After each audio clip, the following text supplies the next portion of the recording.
Si Mr. Perfecto Binoyan at nakasalukuyan na ninirahan dito sa Iam, Lucena City. Ako po si Elizabeth Luce Rodriguez, from Pagbilao, Quezon, 50 years old, fitness consultant po dito sa Quezon. I am Justin from Mercado Felipe po. And I am from Lawag City, sa Ilocos pa po. And I am 20 years old. Ako po si Daisy Reyes Nakula, 43 years old. Nakatira sa Antipolo City. Isa po akong dating OFW sa Brunei. Ana Marie Rubielos, 22 years old, nakatira sa Quezon City. I am Dave Benedict Emeresiana, 24 years old and nakatira sa Quezon City. Ako po si Shen Valdivia. Dati po akong OFW, nagtatrabaho po ako sa barko for almost 5 years po. I'm Charleston Lloyd Jeremo, 28 years old and currently living here dito po sa Cavite. Dati po akong OFW sa Taiwan. Actually, kakauwi ko lang po itong January 9. Hi, this is Mark Dale Reformado, 28 years old, Tasmania City. Isa po akong katulong. Din po sila, pero ang ano lang din namin doon sa pagkain.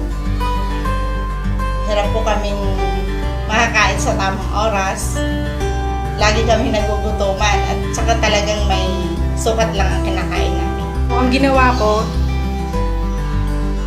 gusto ko na kasing may mabago eh. Ayoko kasi nung habang buhay na hindi ko mabigay yung gusto ko or gusto ng pamilya ko. Kailangan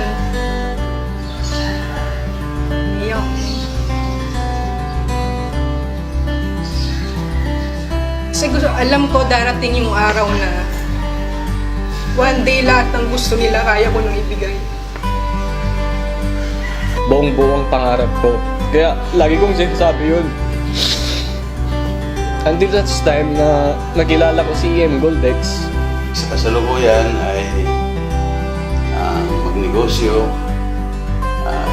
kumita sa, kumbaga self-employed sa sariling pagsisikap kung anong magiging mapagkitaan. Kapag hanap buhay naman dito pero sa hanggang tamang pangangailangan lang, walang masisave para sa kanila sa pag-aaral nila sa college. Yun yung pinaglalaanan namin mag-asawa. Kaya kami ng ibang bansa. Napakahirap, napakalungkot. Lagi mo iniisip mga bata kung kumain na ba sila o natutulog sila sa tamang oras o nakakagawa sila ng mga assignments nila. Sa June kasi nagpaplano na po kami magpakasal at pagka sa work ka lang aasa, medyo parang mahirap mag-ipon. Kasi syempre ako, may pamilya akong umaasa pa rin sa akin, yung nanay ko, yung pamangkin ko, yung mga kapatid ko, hindi naman sobrang ganda ng mga work nila. Tapos siya, inaasahan din siya ng family niya, siya rin yung gumagastos sa bahay. So, medyo mahirap mag-ipon. So, kailangan talaga ng extra income. Kasi kung titignan natin, nagplano kami last year pa eh. So nag-compute kami, sabi namin kung ganito yung, kung ikakasal tayo ng June, ito lang yung pera natin eh. So kinumpute namin yung mga sabi namin, teka lang, parang kulang ah.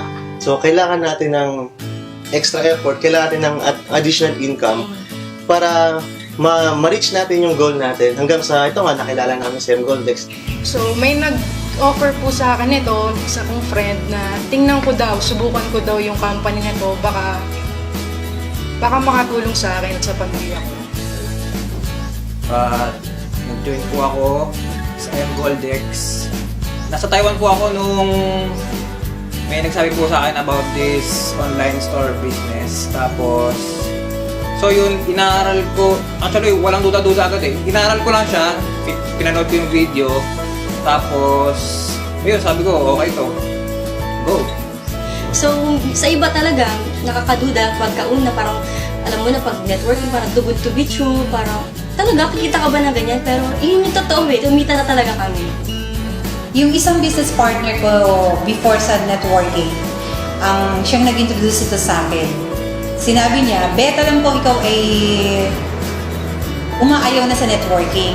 Ayaw mo na ng MLM, ayaw mo na ng mga different companies basta may networking na topic. Pero just give it a try.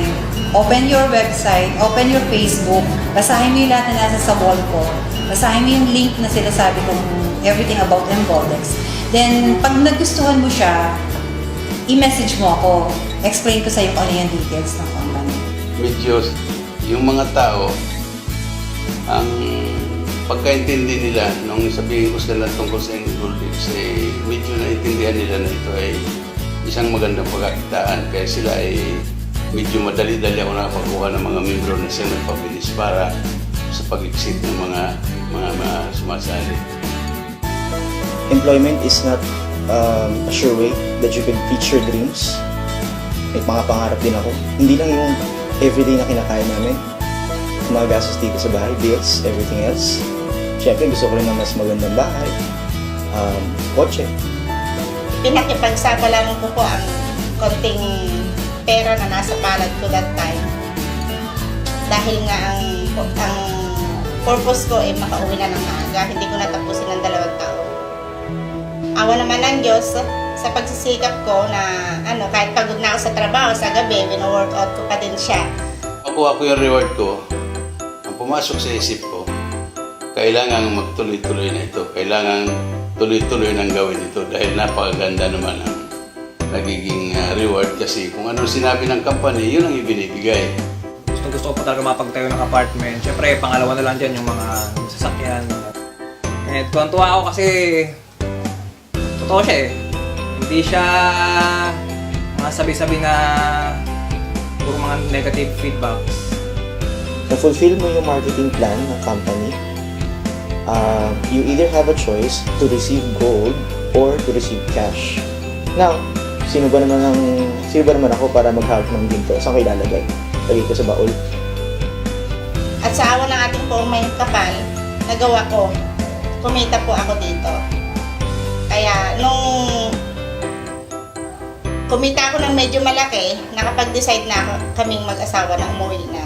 Ayun parang ito yung future plans namin na dapat mga 5 years or 10 years pa namin ma-achieve. Biruin mo, na-vision na namin siya na ma-achieve na namin siya within a year or less pa eh. Na yung mga pinaplano namin na ganito, plano namin bahay, plano namin kotse, parang nakaplano siya sa amin in 5 to 10 years. Pero ngayong nandito na yung reward ni Mgoldex, kaya namin siya ma-achieve. Nakikita namin siya within a year or 2. Nandito na eh. Saka dati ang plano namin sa kasal namin, kailangan yung bisita natin less than 100 lang Kasi wala tayong mapakain eh. Pero ngayon, okay, sige 200. Tapos may pagkain na po sa bahay. Isang German company na kasalukuyan ay bago pa lang sa Pilipinas. Pero sa tingin ko, ito ang mag-aangat sa buhay ng mahihirap dito sa Pilipinas. Kung sila ay matutuhan lang nilang pag-aralan ng gusto kung paano ito ginagawa. Doon sa mga taong gustong magsimula at mag-join sa Mgoldex, lakasan nyo lang po yung loob nyo. At kung ano po yung pinaniniwalaan nyo sa sarili nyo na kaya nyo gawin to, yun po talaga yung mangyayari. Makakaya nyo rin to. May pera na tayo. Sabi ko, dahil yun ang lagi kong sinasabi sa kanila, bakit kailangan ko pa daw umalis? Sabi ko, wala pa tayong pera eh. Wala pa tayong ipon na pera. Wala kayong pang-paaral sa college. Hindi kayo makakapag-aral. Yun ang lagi kong sinasabi sa kanila. Kaya okay lang din sa kanila nung maalis ako. Kaya nung biglang dumating ako, sabi ko, bakit mama umuwi kayo bigla? May pera na tayo eh. Bigay ni Mgoldex.